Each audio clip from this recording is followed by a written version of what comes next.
Hey, what's up? So I got some good questions on how to decrease pain and cramps and improve the efficiency of our legs when we're pushing our bodies to the limit. So whether it be hiking, trail running, fast packing, even if you're in a gym and you're doing like an extreme leg day or just a leg day in general, this is going to be perfect for you. So what I do is I use a ball basically to massage my muscles to improve the mobility of my muscles, the mobility of my joints, and then it helps to decrease pain, cramps, um, and, and all those issues that can be attributed to that. So in today's case, tomorrow I'm going to be climbing a 14er, which is a mountain that's 14,000 feet above sea level.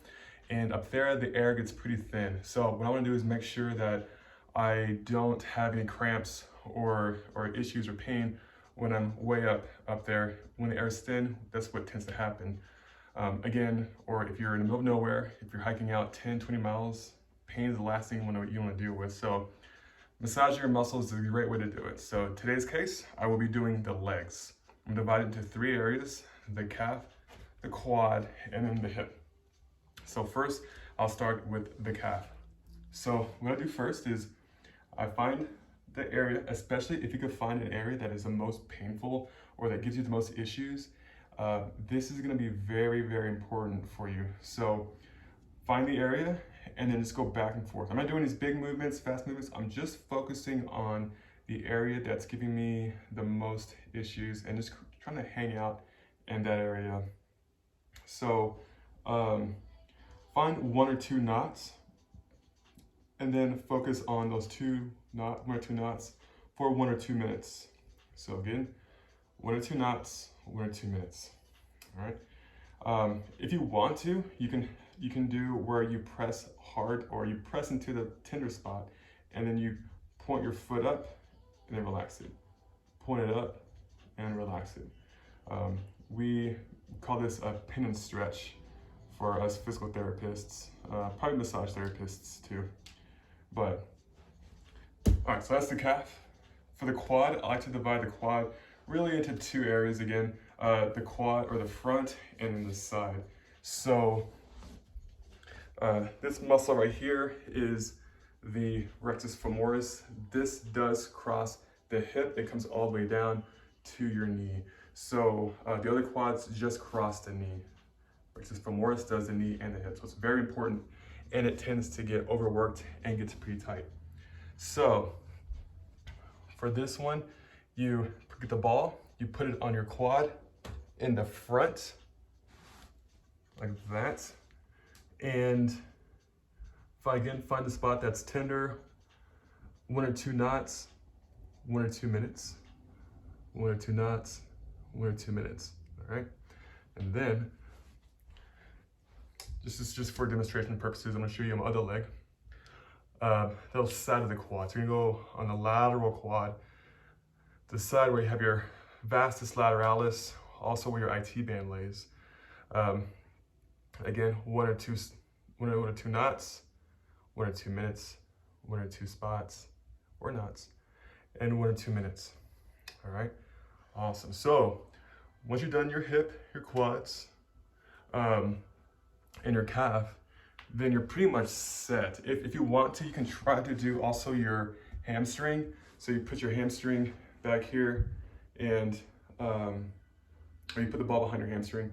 I prefer to do this while I'm sitting in a chair, but sometimes that's pretty hard to do if you're on the floor. Let me say that again. I prefer to do this on the chair because the quads or the hamstrings are stretched. These muscles are stretched out. It makes it hard to do this. If I'm sitting, then these muscles are on slack, and I can get a better massage on my hamstrings. So again, I prefer doing this one sitting down in a chair. I could do a video on that later, but if you want to, you can try that on the floor. And you know what? I think I was about to pass up the hip. So the back of the hip, you have the back and the side. So I like to do the back of the hip here. Find the spot, 1 or 2 minutes. Find another spot, 1 or 2 minutes. Go to the side, find a spot. Find a spot, 1 or 2 minutes. Find a spot, 1 or 2 minutes. This is kind of where you have those really deep stabilizer muscles, the gluteus medius, gluteus minimus. In my video that I did on hiking with pain and rain, I mentioned that I have pain on the side of my hip, so I massaged it to get ready for that hike. And so it did help. I didn't have any issues with my hike. So I definitely prefer or recommend doing this, massaging your muscles before your hikes or your activities.